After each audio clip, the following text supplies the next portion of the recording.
Selamat pagi bosku, jumpa kembali bersama saya Cecilia dari Pilar Mas Investindo Sekuritas. Touch your heart, touch your profit. Nah, semakin mendekati wacana pelonggaran PSBB nih bosku, tampaknya masyarakat malah merasa semakin bebas ya. Pasar-pasar mulai dibuka tanpa memperhatikan prosedur kesehatan dari pemerintah dan juga tanpa jaga jarak. Padahal jumlah pasien positif korban COVID-19 di Indonesia semakin bertambah banyak, tapi kesadaran masyarakat masih belum terpupuk sepertinya nih bosku. Apalagi pelonggaran PSBB sendiri masih dalam bentuk wacana dan belum disahkan. Tapi sudah seperti ini nih ramainya. Kita sebagai masyarakat yang baik hendaknya tetap mengikuti protokol kesehatan ya bosku. Jaga jarak demi keamanan kita dan keluarga di rumah. Jangan sampai karena merasa sehat, kita malah jadi carrier buat orang rumah. Nah, seperti biasa nih bosku, kita akan mulai saja market review hari ini, Selasa tanggal 19 Mei 2020 dengan episode Japan Ganbarimas Show. Maka dari itu jangan kemana-mana ya bosku, tetap di channel Pilar Mas Investindo Sekuritas. Touch your heart, touch your profit, pionir sekuritas channel di Indonesia.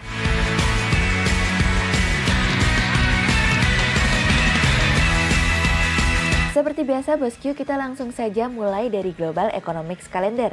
Ada berita dari US NAHB Housing Market Index yang turun dari sebelumnya 37 menjadi 35. Kemudian ada dari China New Home Price month on month yang naik dari sebelumnya 0,13% menjadi 0,42%. Kemudian ada dari Japan GDP SA quarter over quarter yang naik dari sebelumnya minus 1,9% menjadi minus 0,9%. Kemudian kita beralih ke corporate news. Ada berita dari PT Integra Indo Kabinet Tbk atau WOOD yang mengalami penurunan laba tahun berjalan yang dapat diatribusikan ke pemilik entitas induk hingga periode 31 Desember 2019 menjadi 217,47 miliar rupiah dari laba 239,27 miliar rupiah di periode yang sama di tahun sebelumnya dari iqplus.info. Kemudian ada dari PT Evershine Tax Tbk atau ST yang sepanjang 2019 silam mencetak rugi bersih besar 2,79 juta US dollar dari kontan.co.id. Kemudian ada dari PT Golden Eagle Energy Tbk atau SMMT yang meraih penjualan neto 250,26 miliar rupiah hingga periode 31 Desember 2019 meningkat dari penjualan neto 190,41 miliar rupiah di periode yang sama di tahun sebelumnya dari iqplus.info. Kemudian pada perdagangan hari Senin tanggal 18 Mei 2020, IHSG ditutup menguat 3 poin atau 0,08% menjadi 4.511. Sektor aneka industri, infrastruktur dan pertambangan bergerak positif dan menjadi kontributor terbesar pada kenaikan IHSG kemarin. Investor asing membukukan penjualan bersih sebesar 669 miliar rupiah. Kemudian kita akan masuk ke market review hari ini. Cerita hari ini akan kita awali dari Japan Ganbarimas Show. Kemarin pagi nih bosku, pada akhirnya data perekonomian Jepang menunjukkan perekonomian Jepang yang semakin suram.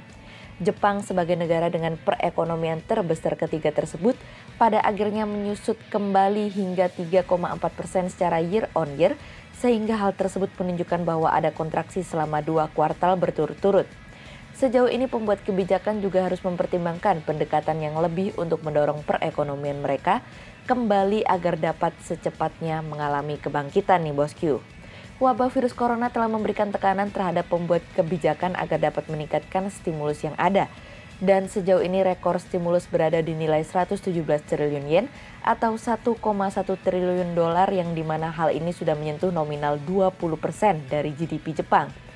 Sejauh ini kabar baik datang dari Menteri Ekonomi Yasutoshi Nishimura yang berbicara pada hari Senin setelah data GDP muncul mengecewakan dengan mengatakan bahwa pemerintah akan memberikan stimulus tambahan putaran kedua lebih cepat untuk memberikan bantuan lebih banyak untuk bisnis dan ekonomi. Tidak hanya itu saja, Bank Sentral Jepang juga terus menaikkan plafon pembelian obligasi pemerintah untuk menjaga likuiditas di pasar dan diharapkan dalam waktu dekat, Bank Sentral Jepang akan memperkenalkan program pinjaman terhadap perusahaan kecil pada pertemuan darurat. Pertemuan Bank Sentral minggu ini. Dalam data ekonomi yang terlihat kemarin, ekspor turun hampir 22% yang dimana penurunan ini merupakan yang terdalam sejak 2011 lalu. Hal inilah yang membuat laba produsen mobil seperti Toyota kehilangan nilai keuntungan sebanyak 80%. Kemudian cerita selanjutnya datang dari kemarin Amerika, sekarang Cina. Semoga saja kali ini bukan angin pantai yang melambai-lambai seperti sebelumnya nih bosku. Cina tengah berjanji bahwa vaksin yang sedang dikerjakan akan menjadi vaksin milik dunia begitu vaksin tersebut tersedia. Presidensi menyampaikan hal tersebut di tengah-tengah kekhawatiran yang berkembang bahwa banyak negara akan mengutamakan kepentingan negaranya sendiri dalam mencari perlindungan dan mendorong perekonomiannya untuk beraktivitas kembali. Tidak hanya itu saja nih bosku, Presiden Xi Jinping mengatakan bahwa Cina akan menyediakan dana sebesar 2 miliar dolar selama 2 tahun untuk mendukung negara-negara berkembang dalam melawan wabah virus corona. Xi juga mengatakan bahwa mereka akan menggelar kerjasama secara internasional dalam metode pengujian, perawatan, dan penelitian serta pengembangan vaksin untuk virus corona. Tentu ini merupakan kabar yang baik sejauh ini karena di satu sisi, Cina juga tidak menjanjikan bahwa vaksin akan tersedia dalam waktu dekat, sehingga tidak memberikan sentimen yang rancu terhadap pasar. Namun lagi-lagi nih bosku, sentimen mengenai vaksin digunakan kembali oleh pasar untuk menjadi sebuah minyak untuk memasak pergerakan pasar. Tetap hati-hati dan cermati setiap sentimen yang ada, karena sejauh ini pasar masih dalam situasi dan keadaan yang sama seperti sebelumnya, belum ada perubahan yang berarti terkait akan hal ini. Kemudian market review selanjutnya datang dari Memang Bisa. Di tengah rencana pelonggaran pembatasan sosial berskala besar atau PSBB, Presiden Jokowi mengatakan pemerintah baru menyatakan pelonggaran PSBB masih dalam tahap wacana jika situasi sudah menunjukkan perbaikan. Hal ini disampaikan oleh Presiden Jokowi dalam konferensi pers dan selanjutnya mengungkapkan jangan sampai keliru ditangkap masyarakat bahwa pemerintah sudah mulai melonggarkan PSBB nih bosku. Belum ada kebijakan pelonggaran PSBB. Meskipun pemerintah tetap memberikan sektor jasa transportasi beroperasi, tetapi belum bisa sepenuhnya. Sektor transportasi yang diberikan kesempatan beroperasi adalah yang melayani angkutan untuk logistik, urusan kesehatan, pemerintahan, pemulangan pekerja migran, dan untuk sektor industri strategis lainnya. Namun harus tetap memenuhi standar protokol kesehatan yang ketat sesuai dengan ketentuan yang berlaku. Namun kami melihat di lapangan kenyataannya tidak demikian nih bosku. Ramainya bandara dan pasar justru membuat tanda tanya tersendiri apakah PSBB sudah dilonggarkan sedari awal atau dari pemerintah telah melonggarkan hal tersebut. PSBB dan pengorbanan para perusahaan serta pekerja untuk menahan aktivitas ekonomi bertujuan untuk mempercepat proses melandainya kurva virus corona agar aktivitas ekonomi dapat kembali berjalan. Pertanyaannya adalah ketika PSBB ini tidak ditaati oleh semua masyarakat, apakah PSBB menjadi sesuatu yang efektif? Kalau tidak menjadi sesuatu yang efektif, lebih baik dilonggarkan saja sekarang agar aktivitas ekonomi bisa dibuka kembali sehingga kesehatan dan ekonomi dapat berjalan beriringan. Karena kalau apabila ternyata PSBB ini tidak dijalankan dengan baik, maka pengorbanan selama ini akan menjadi sia-sia dan percuma. Hanya membuang waktu yang ada saat ini dan semakin membuat perekonomian semakin tertekan. Harus ada kerjasama antara pemerintah dan masyarakat sehingga ada interaksi dua arah.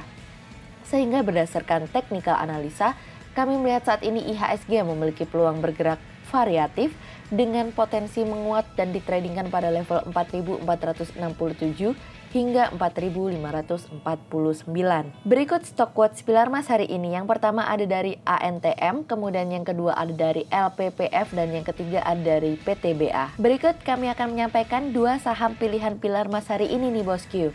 Yang pertama ada dari ERA atau PT Era Jaya Swasembada Tbk, yang secara teknikal analisa dalam tren pada jangka waktu short term berpotensi untuk bullish dengan target 1350 dan tingkat probabilitas sebesar 70%, sementara dalam jangka waktu long term berpotensi untuk bullish dengan target 1400 dan tingkat probabilitas sebesar 40%. Kemudian yang kedua ada dari Akra atau PT AKR Corporindo Tbk, yang secara teknikal analisa dalam tren pada jangka waktu short term berpotensi untuk bearish dengan target 2100 dan tingkat probabilitas sebesar 52%, sementara dalam jangka waktu long term berpotensi untuk bullish dengan target 2800 dan tingkat probabilitas sebesar 57%. Berikut kami akan menampilkan 40 saham pilihan dari Pilar Mas.